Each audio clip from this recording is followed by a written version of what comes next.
सीतापुर नाम के एक गांव में लोग बहुत हंसी खुशी रहा करते थे। उस गांव में एक बहुत गरीब परिवार रहता था। उस परिवार में मोहन, उसकी बीवी लता और उनका 8 साल का बेटा चीकू रहते थे। मोहन को पीने की बहुत बुरी आदत थी। वो सुबह शाम बस शराब पीता और जुआ खेलता रहता था। मोहन की एक छोटी सी किराने की दुकान थी। मोहन कभी भी उस दुकान को ठीक तरीके से नहीं चलाता था और जितना भी थोड़ा बहुत उस दुकान से कमाता था वो सारी कमाई शराब पीने और जुआ खेलने में उड़ा देता था। वो रोज शराब पीकर लता को मारता था और उसे घर चलाने के लिए कोई पैसे नहीं देता था। एक रात लता और चीकू भूखे बैठे थे क्योंकि घर में खाने के लिए कुछ नहीं था। वो देर तक मोहन का इंतजार करते रहे। अचानक दरवाजे पर खटखटाने की आवाज आती है। माँ, लगता है पापा आ गए। वो जरूर हमारे लिए कुछ खाने को लाए होंगे। हाँ बेटा, अब हम सब मिलकर पेट भरकर खाना खाएंगे। लता जल्दी से दरवाजा खोलने जाती है। जैसे ही वो दरवाजा खोलती है तो देखती है कि मोहन के दोस्त मोहन को पकड़कर खड़े हैं और मोहन नशे की हालत में है। अरे भैया, इतनी रात को आप लोग? अरे भाभी जी, क्या बताएं, आज तो मोहन ने हद ही कर दी। इतनी शराब पी रखी थी कि इसे इतना भी होश नहीं था कि ये कहाँ पड़ा है। हम इसे चौराहे पर से उठा कर लाए हैं। अगर कोई गाड़ी वाला कुचल जाता तो बताओ, आप लोगों की तो जिंदगी खराब हो जाती। हाँ भाभी जी, बस आप लोगों का सोचकर हम इसे यहाँ ले आए, वरना तो इसका सबके साथ ऐसा व्यवहार है कि कोई इसकी मदद ना करे। मोहन के दोस्त मोहन को कमरे में ले जाकर लिटा देते हैं और वहाँ से चले जाते हैं। बेटा चीकू, आज हमें फिर से भूखा ही सोना पड़ेगा। मैं तेरे पापा के भरोसे तुझे और भूखा नहीं रख सकती। अब मुझे ही कुछ काम करना पड़ेगा। तू बस आज थोड़ी सी भूख बर्दाश्त कर ले। ठीक है माँ। चीकू और लता दूसरे कमरे में सोने चले जाते हैं। तभी मोहन नींद में बड़बड़ाने लगता है। थोड़ी देर बाद मोहन को होश आता है और वो खुद को अपने घर में पाता है। अरे ओ लता, कहाँ मर गई? मुझे बहुत तेज भूख लगी है, चल जल्दी से मेरे लिए खाना लेकर आ। लता बहुत गहरी नींद में सोई हुई होती है और उसे मोहन की आवाज सुनाई नहीं देती।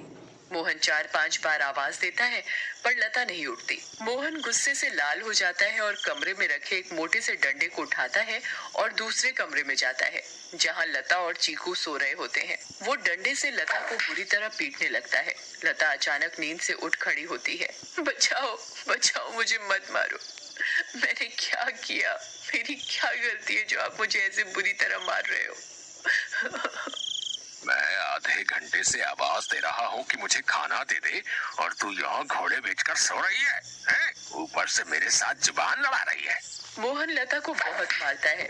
आवाज सुनकर चीकू भी नींद से उठ जाता है। वो अपनी माँ को बचाने की बहुत कोशिश करता है पर मोहन किसी की नहीं सुनता और लता को बहुत मारता है। अगली सुबह जब लता उठती है तो उसे बाहर कुछ शोर सुनाई देता है। वो बाहर जाकर देखती है तो लोगों की भीड़ लगी होती है।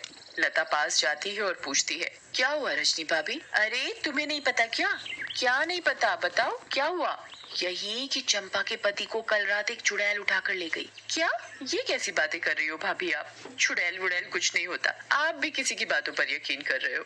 यकीन कैसे ना हो बहन, मैंने खुद अपनी आंखों से उस भयानक चुड़ैल को देखा है। उसके लंबे बाल, लंबे लंबे नाखून और दांत, उसकी लाल आंखें और डरावना चेहरा मैं कभी नहीं भूल सकती। जब मैं आधी रात को पानी पीने के लिए उठी तो थोड़ी ठंडक लेने के लिए खिड़की पर खड़ी हो गई थी और तभी मैंने देखा कि एक चुड़ैल चंपा के पति को हवा में उड़ा कर ले जा रही है। ऐसी बात है तो हमें संभल कर रहना होगा और शाम होते ही अपने घर के खिड़की दरवाजे बंद करने होंगे। अब बिल्कुल सही कहा लता भाभी आपने। सब अपने घर चले जाते हैं। लता भी काम ढूंढने निकल पड़ती है। वो घर घर जाकर काम मांगती है पर उसे कहीं काम नहीं मिलता। अंधेरा होने लगता है और आखिर में उसे सरपंच मिलता है। क्या हुआ लता, बड़ी परेशान दिख रही है? बस क्या बताऊं सरपंच जी, चीकू के पापा का तो सभी को पता है कि वो ठीक से कमाते तो है नहीं और जो कमाते हैं उसे दारू में उड़ा देते हैं।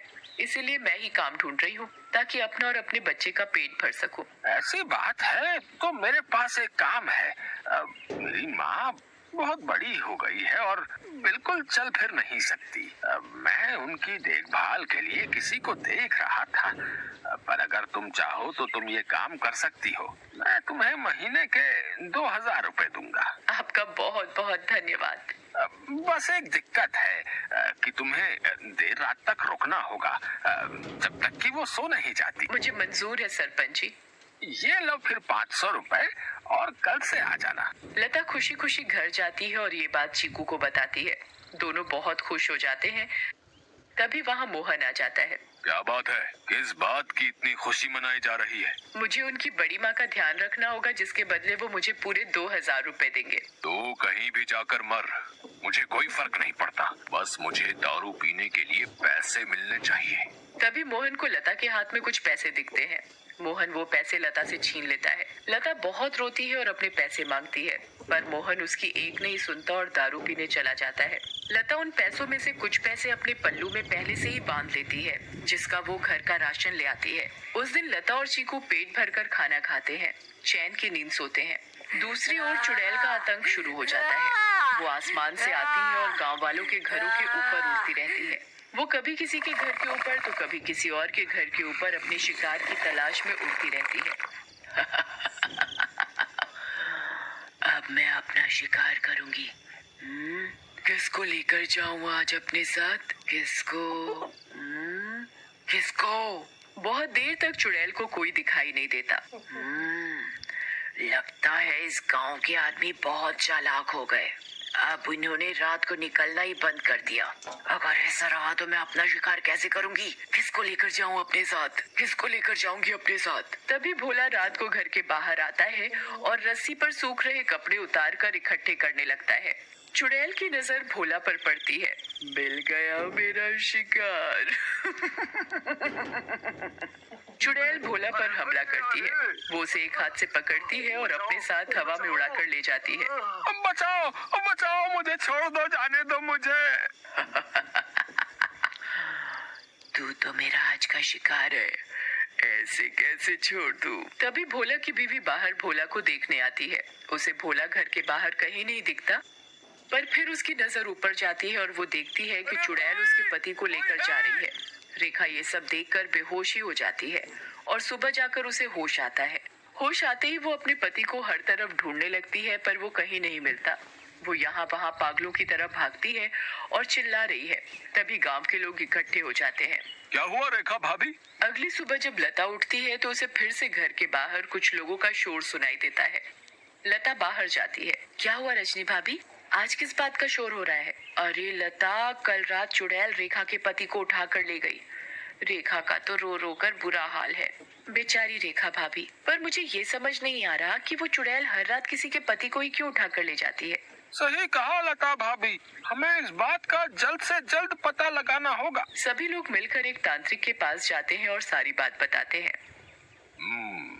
मैं अभी पता लगाता हूँ कि ये चुड़ैल चाहती क्या है। ओम ह्रीम क्लीम चामुंडाय विच्चय नमः। ओम ह्रीम क्लीम चामुंडाय विच्चय नमः। तांत्रिक ध्यान लगाता है और उसे वो चुड़ैल दिखाई देती है। ये कोई साधारण चुड़ैल नहीं है, बहुत खतरनाक चुड़ैल है। इसे कब्जे में करना या खत्म करना मेरे बस की बात नहीं। पर हाँ, एक बात मुझे पता चली है, ये बस आदमियों को ही नुकसान पहुंचाती है। इससे औरतों या बच्चों को कोई खतरा नहीं और इसकी शक्तियां रात को ही काम करती हैं। दिन में ये हम लोगों की तरह एक मामूली इंसान जैसी बन जाती है। बस मैं अपनी तांत्रिक विद्या से इतना ही पता लगा पाया हूँ। सब लोग अपने अपने घर चलने लगते हैं। तभी लता बोलती है, मेरे पास एक सुझाव है, अगर वो काम कर जाए तो। वैसे आप लोग मेरी बात सुनकर हंसेंगे, पर इसके अलावा कोई और तरीका नहीं दिख रहा इस चुड़ैल से बचने का। भाभी आप बताओ तो सही। पता चला अगला नंबर मेरा ही है। मैं अभी मरना नहीं चाहता। अंधेरा होने के बाद अगर सभी आदमी औरतों का भेष बनाकर रहे तो वो चुड़ैल किसी भी आदमी को औरत समझकर नहीं लेकर जाएगी। लता की बात सुनकर सब हंसने लगते हैं, पर बाद में सबको लता का ये सुझाव सही लगता है और सब अपने अपने घर चले जाते हैं। लता भी अपने घर चली जाती है। वो मैं कह रही थी कि गांव में चुड़ैल का आतंक बहुत बढ़ रहा है। वो हर रात एक आदमी को ले जाती है। तो गांव वालों ने तय किया कि सब आदमी अंधेरा होते ही औरतों के कपड़े पहन लेंगे ताकि वो चुड़ैल उन्हें औरत समझकर छोड़ दे। तेरा दिमाग तो ठिकाने है या पागल हो गई है? कोई बेवकूफी होगा जो ऐसा करेगा। मोहन लता की एक नहीं सुनता और चला जाता है। लता भी सरपंच के घर उनकी माँ की देखभाल के लिए चली जाती है। लता का पूरा दिन बहुत अच्छे से निकलता है। फिर रात हो जाती है और लता अपने घर के लिए निकल पड़ती है। दूसरी ओर गांव के सभी आदमी अंधेरा होते ही औरतों का भेष बना लेते हैं। लता जब अपने घर वापस जा रही होती है तो उसे आसमान से चुड़ैल आती दिखती है। लता बहुत डर जाती है और पेड़ के पीछे छुप जाती है। तभी वहाँ से मोहन गुजर रहा होता है। हे भगवान, अब मैं क्या करूँ? अब तो ये चुड़ैल इनको ले जाएगी। मैं इनको कैसे बचाऊं? मिल गया मुझे मेरा शिकार। चुड़ैल उड़कर मोहन को पकड़ लेती है। बचाओ, बचाओ, कोई मुझे इस चुड़ैल से बचाओ। चुड़ैल मोहन को लेकर हवा में उड़ने लगती है। तभी लता दौड़ कर आती है और चुड़ैल का पैर पकड़ लेती है। चुड़ैल लता को देखकर वापस जमीन पर उतर जाती है। ऐ पागल औरत, छोड़ मेरा पैर और ले जाने दे मुझे इस आदमी को। ये मेरा शिकार है। नहीं, मैं तुझे नहीं छोड़ूंगी। मैं तुझे अपने पति को नहीं ले जाने दूंगी, चाहे इसके बदले मुझे अपनी जान ही क्यों न देनी पड़े। चुड़ैल बहुत कोशिश करती है पर लता उस चुड़ैल के पैर को नहीं छोड़ती। छोड़ मेरा पैर, मेरी पायल टूट जाएगी। दूर रह मेरी पायल से। मेरी पायल मेरी जान है। इस चुड़ैल को आखिर इतना क्यों प्यार है इस मामूली सी पायल से? और ये ऐसे क्यों बोल रही है? कहीं इस पायल में ही तो इसकी जान नहीं? मुझे इस पायल को तोड़ देना चाहिए। लता उस पायल को तोड़ देती है। चुड़ैल आग में जलने लगती है। ये तूने क्या किया? मेरी पायल में ही मेरी जान थी और तूने वही तोड़ दी। चुड़ैल उस आग में खत्म हो जाती है। मुझे माफ कर दो लता, मैंने हमेशा तुम्हें मारा पीटा और आज तुमने ही मेरी जान बचाई। उस दिन के बाद से मोहन बदल जाता है। वो अच्छे से काम करता है और अपने परिवार का ध्यान रखता है और कभी शराब नहीं पीता। गांव वालों को भी उस चुड़ैल से हमेशा के लिए छुटकारा मिल जाता है और सब हंसी खुशी रहने लगते हैं।